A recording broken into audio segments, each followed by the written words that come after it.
In this video, we will be featuring a speech compilation about how to overcome our fears. One of the biggest determining factor of our success in life has to do with our ability to face our fears. If we spend our life staying inside of our comfort zone, we will never grow into the person we were meant to be. Anyone who has ever achieved something substantial in life has first faced their fears. This process of facing your fears does not have to be complicated. Jim Rohn does a great job of simplifying this process. This speech taught me exactly how to go about overcoming my fears, and I hope it does the same for you. And now, here is Jim Rohn.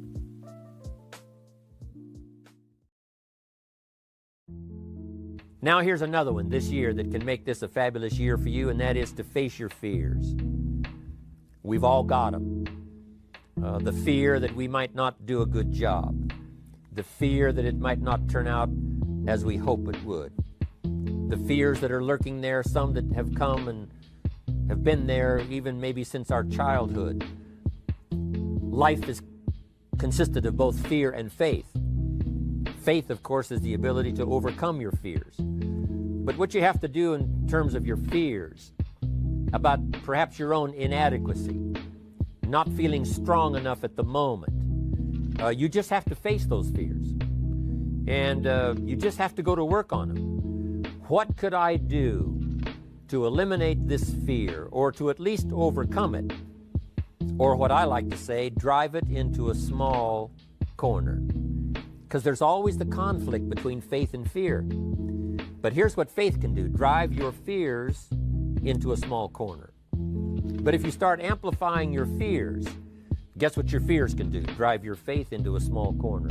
There's always a contest between one and the other, between good and evil, between darkness and light, between sickness and health, between liberty and tyranny. The contest is always on. But what we have to learn to do is face that dark side, face that difficult side, and see if we can't manage it. Maybe not eliminate it altogether, but drive it into such a small corner that it does not affect the rest of your performance. So face your fears, whatever they are. This is a good year to do that. You've got the strength to do it. You've got the help to do it. You've got the support to do it. This is the time to do it, this year, to make this your best year. Here's the books I'm reading. Here's what's happened. I'm developing the skills. I'm better this year than I was last year. I've got more self-confidence. My skills are developing. That's what I want for you. And now I'd like to leave you with these 4 questions called questions to ponder. These questions were valuable for me, and I want to make them valuable for you. Here's the first one. Why? We all ask why we should work this hard. Why take that many classes? Why go to school that many years? You know, why take the notes? Why read the books? Why work that hard? Why put yourself through the push-ups and the disciplines? Why? Good question, why? Best answer to why, I think, is the second question. Why not? Why not see how many books you can read, how many classes you can take, how many skills you can develop? Why not see how valuable you can become to the marketplace, and to your friends, and to your family? Why not see what you can make of yourself? Why not see how far you can go, how much you can see, how much you can earn, how much you can share? Why not?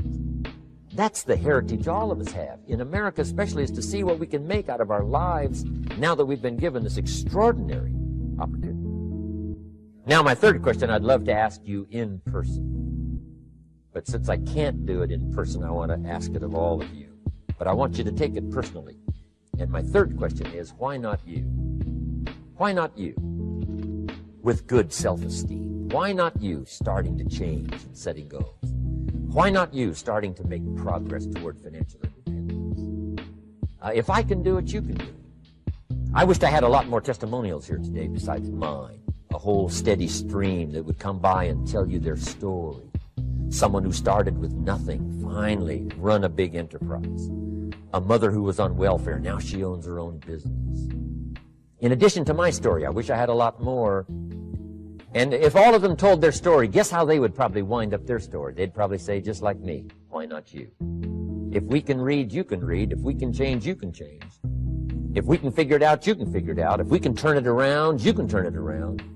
There isn't anything you can't accomplish. That's what those testimonials would say. And so I want to say it to you personally. Why not you? You've got the brains, you've got the stamina, you've got the vitality, you've got the interest, you've got your life ahead of you, you've got the future. You can do it. If anybody can do it, you can do it. If one of us can do it, hey, we all can do it. And now here's my last question. Why not now? This is a good time to set your goals, work on yourself, work on your skills. What a good time to get it together. What a good time to start this process.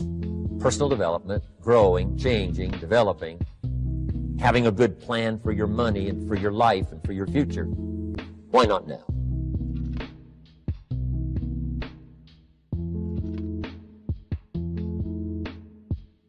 What the ordinary person sees as failure, the master simply sees as part of the process of refining your craft. So, number one, you've got to have grit. You've got to literally, when you get knocked down, force yourself to get back up, because then you start to develop a new brain. Yes, you develop a new neural pathway. Yes, you develop new muscle memory. And yes, you develop confidence. Remember that every time you get knocked down, it's an opportunity for you to develop more confidence, develop more experience, develop more inner power. Okay, every time you do something that you didn't feel like doing, like getting back up after you failed, or staying true to yourself after you've been laughed at or told it can't be done, literally, you become more powerful. And every single time you don't feel like persisting, and you do, you take back your power to the thing that you gave your resistance to. When I'm procrastinating because there is indecision, and this is a particular breed of procrastination. In other words, if I have 10 things on my to-do list or 10 potential projects I could pursue, what to do in that situation? And what I ask myself is, which one of these, if done, will make the rest irrelevant or easier? This is a key question I ask all the time.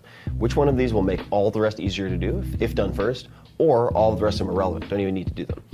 That is how I will then hone in on one piece of the puzzle. And this can be applied all over the place. But let's just say it's the double of the podcast. It could be losing weight.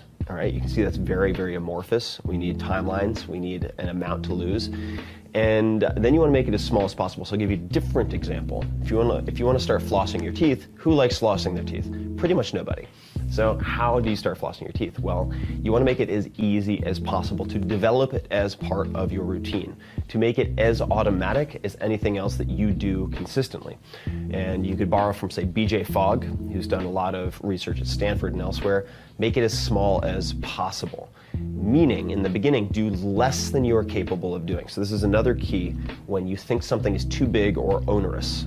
So it's too intimidating or it's too much of a pain in the ass. All right, so for flossing, you might say, I'm only gonna floss my front 2 teeth. That's 3 gaps, that's all you're gonna do. And you wanna make it, again, as easy as possible. So you might use a water pick, or you might use those disposable flossing gadgets so you don't have to do tourniquets on your fingers, which is also one of the side effects of flossing that deters people. Make it as easy as possible. Now, this applies to a lot more than flossing. So I've talked to many of the people for, say, Tools of Titans, people who are 8-time New York Times bestselling authors, or prolific musicians, prolific music producers like Rick Rubin, who's legendary. And it all comes down to tiny homework assignments. So Rick, if he has a stuck artist, for instance, he will say, can you get me 1 word or 1 line that you might like for this song that you're working on by tomorrow? Is that possible? Many, many homework assignments, all right? So with the creative project in the beginning, that's one. It's related to a piece of advice that I got from Neil Strauss, 8-time New York Times bestselling author. He's written for the New York Times, he's written for Rolling Stone magazine, and that is lower your standards. So he doesn't believe in writer's block. He says your standards are just too high. You're creating performance anxiety for yourself. So the advice that I got from another writer, which matches with that, is 2 crappy pages per day. So a lot of people are like, I'm gonna kill it, I need an ambitious goal, let me do 1,500 words, 2,000 words per day for this book I'm working on. Well, there's a very high probability that you're going to fall short of that. And then you will get demoralized, then you will get intimidated by the task, and then you will start procrastinating. So make the hurdle, make the success threshold really, really low. That's what I've done for my last 3 books, is 2 crappy pages per day. That's all I need. If I don't end up using them, that's fine. I just need to get out 2 crappy pages.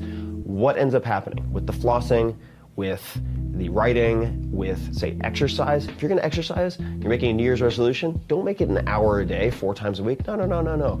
10, and if you don't have an exercise habit, 5 to 10 minutes at the gym 3 times a week, plenty. And in all of those cases, you will feel successful because you've checked your box for success. And then very often you will exceed that for extra credit, right? You'll be like, well, I'm already at the gym, I'll go for an extra 10 minutes. Well, I'm already flossing my teeth, I'll do an extra 4. Well, I've already hit my 2 pages, but I'm feeling great and I'm in the flow. Maybe I'll do 10, maybe I'll do 20. But it prevents you from feeling like a failure. This is very, very important. That is what derails a lot of people. And it also makes the task less intimidating.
Chẳng được quên khi cơn mưa đêm lại về.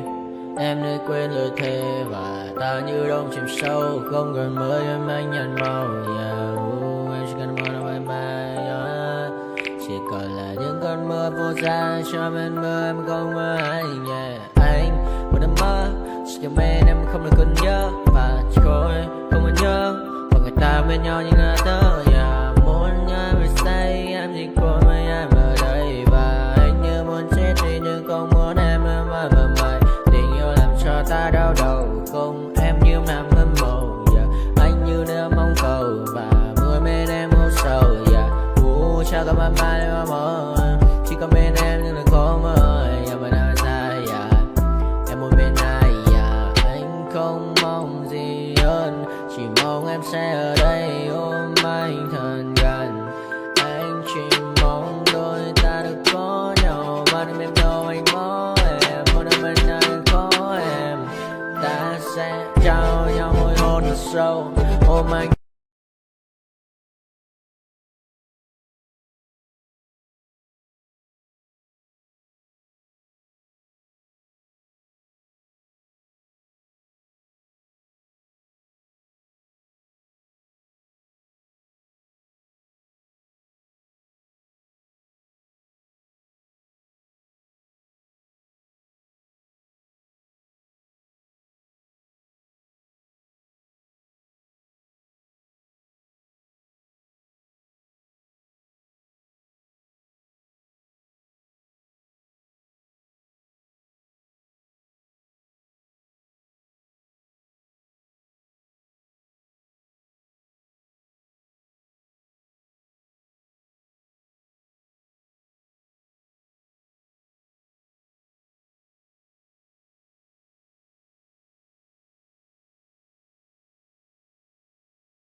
Welcome to my party, we're just getting started. A life is a dream or a nightmare scarring. Hand me a drink cause I think I'm going all in. Get me a shrink who can catch me when I'm falling. Cover up my scars, flip the handlebars. Crashing in my car, wake up in a bar. I'll be a superstar, just on my avatar. This world is so bizarre, empty out the reservoir.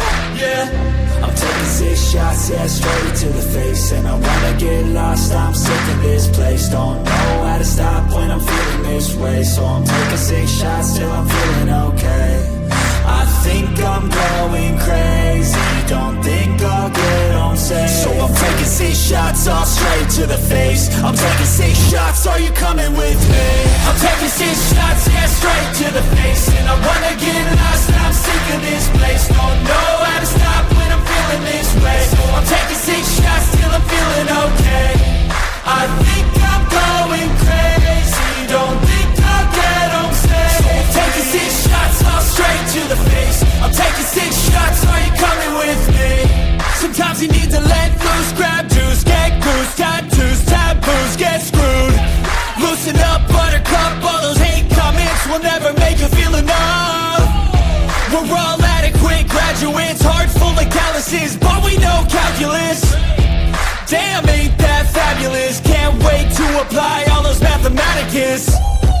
But we can't get a job that pays us enough. I'm about to pop up.